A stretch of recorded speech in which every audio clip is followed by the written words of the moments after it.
नमस्कार, आप देख रहे हैं भारत लाइव और मैं हूं राकेश कुमार। आपको बता दें कि उपेंद्र कुशवाहा की बात हुई है भूपेंद्र यादव बीजेपी के बिहार प्रभारी से।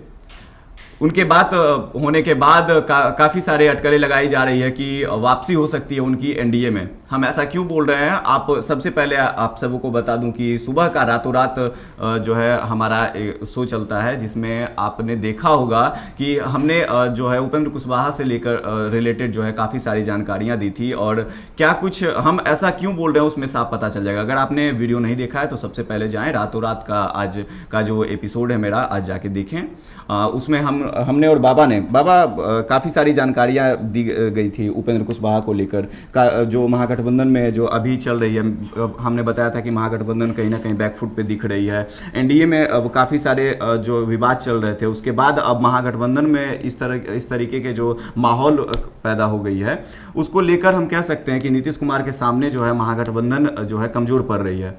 हम अभी मेन मुद्दे पर आते हैं। बड़ी खबर सामने आ रही है कि उपेंद्र कुशवाहा फिर से एनडीए में जाने वाले हैं। आपको बता दें कि महागठबंधन से पहले उपेंद्र कुशवाहा की पार्टी आरएलएसपी, जो कि पहले एनडीए में थी। हम बाबा से जानते हैं कि क्या कुछ जो हमारे अंदरूनी खाने से पता चल रही है, खबरें आई है। बाबा, क्या है खबर? राकेश, अब तो खबरें इतनी हमारे पास हैं, इतनी जानकारियां हमारे पास हैं और इन खबरों पे मुहर भी लगती जा रही है। जी जी बिल्कुल।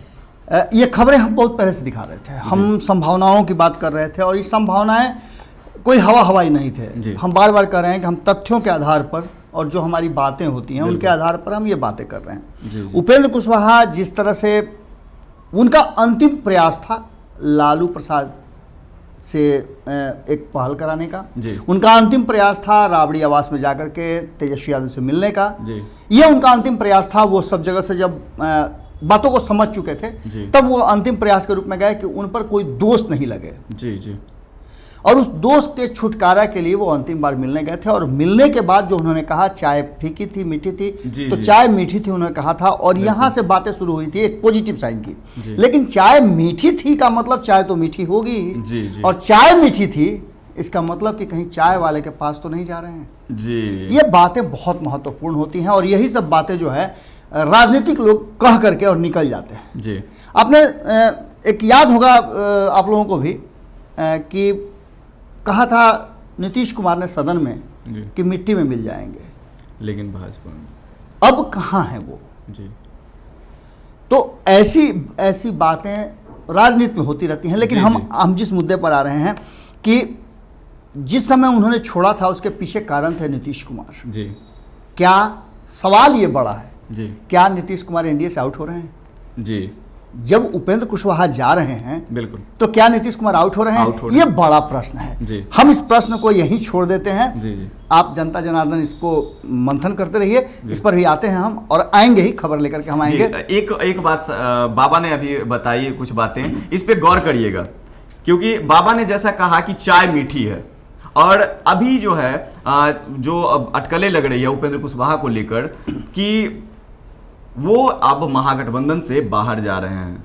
ये काफी सारे बातें इसकी बातें तो उन्होंने कर दी है। जी, उन्होंने साफ तौर पे कह दिया है कि ऑथराइज भी उनके कार्यकारिणी ने उनको कर दिया है कि वो फैसला लेने के स्वतंत्र हैं। ऐसा ही ऑथराइजेशन हुआ था जीतन राम मांझी के कार्यकारिणी से भी। पहली बात, एक साइन तो यहाँ आ गया। दूसरा राकेश, सबसे महत्वपूर्ण बात जो है, उन्होंने साफ कह दिया है कि नीतीश के विरुद्ध तेजस्वी विकल्प नहीं है। उनमें उतनी ताकत नहीं है कि नीतीश कुमार को दंगल में पटक दें। उसके लिए उन्हें एक अच्छे कोच बिल्कुल और हौसला अफजाई करने वाली जनता की जरूरत होगी, जो उनके पास नहीं है। और जनता का मतलब ये नहीं कि आम बिहार की जनता, जनता का मतलब जो उनके कुनबे में लोग हैं, बिल्कुल उनके सहयोगी होंगे। वो हुड आउट जब तक नहीं करेंगे, वो चेयर अप नहीं करेंगे, तब तक कुछ होने वाला नहीं है। वरना तेजस्वी यादव को अनुभव ही कहाँ कितना है, ये उनका कहना है। दूसरा सबसे महत्वपूर्ण बात कि हम एक कोट करके जा रहे हैं। इस कोट पर आप गौर जरूर कीजिएगा। अगर आपको लगता हो तो इसको पिन करके पॉकेट में रख लीजिएगा, लिख लीजिएगा, पॉकेट में रख लीजिएगा कि राजा के पेट से राजा जन्मता है। इस बात को पिन करके रखिएगा। इस पर हम विस्तृत आपको रिपोर्ट ला करके देंगे। आज नहीं देंगे, क्योंकि ये बात 3 दिनों के बाद हम आपसे करेंगे। याद रखिएगा, आप भी याद पढ़ाइएगा मुझे भी, कि राजा के पेट से राजा जमता है। और ये बातें किसने कही, क्यों कही, क्या संदर्भ था, इस पर पूरा हम चर्चा करेंगे। और चर्चा करेंगे तो बड़ा ब्लास्ट होगा बिहार की राजनीति में, क्योंकि हमारे पास इसके कई प्रमाण हैं जी। अब आगे हम इस संदर्भ में आते हैं कि उपेंद्र भूपेंद्र की मुलाकात, उपेंद्र और भूपेंद्र की मुलाकात कोई पहली नहीं है, बिल्कुल ये पब्लिक डोमेन में पहली बार आ रही पहली है। बार आ रही है। इससे पहले 3-4 दौर की बातें हो चुकी हैं और इन बातों का ही असर था कि उपेंद्र कुशवाहा ने जैसे ही कहा कि असहज महसूस कर रहे हैं महागठबंधन में। आपको याद होगा कि दिल्ली में भूपेंद्र यादव के दरवाजे तक नीतीश कुमार के 2 रत्न पहुंचे थे। हमने सबसे पहले खबर दिखाई थी, बिल्कुल, आरसीपी सिंह और ललन सिंह दोनों पहुंचे थे भूपेंद्र यादव के दरवाजे पर और उन्होंने कहा था कि अब अंतिम फैसला हम लोग कर लें। इसके बाद आपको एक चीज बताते हैं, कितनी ताकत और कितनी औकात है नरेंद्र मोदी यानी प्रधान सेवक और देश के गृह मंत्री अमित शाह के सामने चिराग पासवान की, जो इतना ज्यादा उछल कूद मचा रहे हैं। जी बिल्कुल, बाछा खूंटे पर ही उछल कूद मचाता है। अगर खूंटा मजबूत हो तो बाछा चाहे जितना भी कर ले पगहा टूट जाएगा, लेकिन खूंटा नहीं टूटता है। और यही वो बात है, हम बार बार ये कह रहे थे कि अगर भारतीय जनता पार्टी चाहती तो उपेंद्र कुशवाहा नहीं निकलते। जी बिल्कुल, ये 2018 में, माफ कीजिएगा 2019 में जो निकल करके गए वो नहीं जाते, लेकिन भारतीय जनता पार्टी ने प्रयास नहीं किया उनको रोकने का। बिल्कुल।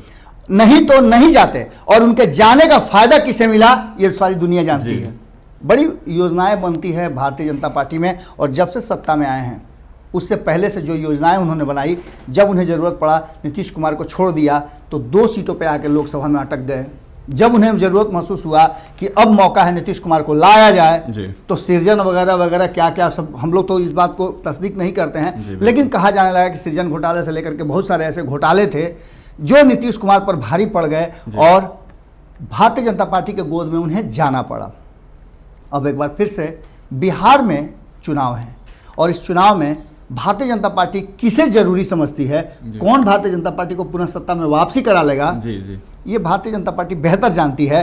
हो सकता है कि नीतीश कुमार जी से अलग एक एनडीए बने और उस एनडीए में अगर आरएलएसपी हो, वीआईपी हो, चिराग पासवान हो, जीतन राम मांझी हो, तो इसमें कोई अतिशयोक्ति नहीं होगी। बिल्कुल, कई दौर की बात हो चुकी है और साफ तौर पे ये बात कह चुके हैं खुद उपेंद्र कुशवाहा कि तेजस्वी यादव में उतना मादा नहीं है जो नीतीश को हरा दें। उनके एक पहले से ही छत्रप जो हैं, उनके खुफिया तंत्र, उनके बहुत करीब रहने वाले अभिषेक झा पहले से जदयू में जा करके, और इन सब बातों का कहीं ना कहीं गठजोड़ तो जरूर होगा। राजनीति में यूं ही कुछ नहीं होता है, बहुत इसके पीछे तथ्य होते हैं, बातें होती हैं। और आप समझ ही रहे हैं कि ये बिहार है जहां राजनीति की सबसे ज़्यादा खेती होती है, खूब उपजाऊ ज़मीन है और यहाँ की उर्वरक इतनी है कि आपको अलग से कोई पेस्टिसाइड डालने की ज़रूरत नहीं है, सीधे यहाँ उपज होती है और खूब बढ़िया उपज होती है, जो आपको देखने को भी मिल रहा होगा। 2020 के चुनाव में जितना ज़्यादा राजनीति बिहार में होगा शायद दुनिया के किसी जगह नहीं होने वाला है, क्योंकि 2020 में कई छत्रपों की लड़ाई है, मुख्यमंत्री का चुनाव है, न कि किसी विधायक का चुनाव है। विधायक तो सांकेतिक रूप से चुने जाएंगे, लेकिन मुख्यमंत्री चुना जाएगा, और वो मुख्यमंत्री जो नीतीश कुमार और तेजस्वी यादव चाह रहे थे कि हम दोनों आमने सामने लड़ें, ऐसा लगता है कि इस पर विराम लगने वाला है और भारतीय जनता पार्टी ने अपना विकल्प तलाश लिया है। हम बता रहे थे कि अगर रघुवंश प्रसाद जीवित होते तो मामला कुछ अलग होता सर। मामला ये भी हो सकता था कि रघुवंश प्रसाद मुख्यमंत्री के दावेदार होते। जी, तो बाबा ने जैसा बताया कि अभी मुख्यमंत्री पद के लिए जिस तरीके से बताई जा रही थी कि तेजस्वी यादव और नीतीश कुमार जो है आमने सामने होंगे, लेकिन अब जो है रुख जो है बदलता दिख रहा है। सीएम पद के उम्मीदवार के लिए काफ़ी सारे नाम आ रहे हैं। जैसे युवा की बात करें तो तेजस्वी यादव के सामने चिराग पासवान के भी नाम आ रहे हैं। अभी अब उपेंद्र कुशवाहा जो हैं अब महागठबंधन से बाहर निकल रहे हैं। तो ये एक बड़ी खबर है जो कि बिहार की राजनीति और महागठबंधन के लिए, खासकर महागठबंधन की बात करें तो महागठबंधन के लिए एक बड़ा झटका हो सकता है, क्योंकि उपेंद्र कुशवाहा जो कि पहले 2019 में एनडीए से 2019 के पहले एनडीए में थे और एनडीए से फिर उसके बाद वो बाहर आए और महागठबंधन में उन्होंने महागठबंधन में जुड़ गए और अब एक बार फिर से महागठबंधन से वो बाहर हो रहे हैं और अटकलें लगाई जा रही है कि उनकी घर वापसी एनडीए में दोबारा हो रही है। तो फिलहाल के लिए इतना ही। अन्य खबरों के लिए लगातार देखते रहें भारत लाइव। यहाँ खबरों का सिलसिला लगातार जारी रहता है। नमस्कार। बढ़ाएं अपना कदम सक्सेस की ओर शिखर करियर इंस्टीट्यूट के साथ। शिखर करियर इंस्टीट्यूट पूर्वी भारत में एकमात्र कोचिंग संस्थान जो एक्सक्लूसिवली है मेडिकल एंट्रेंस एग्जाम के लिए।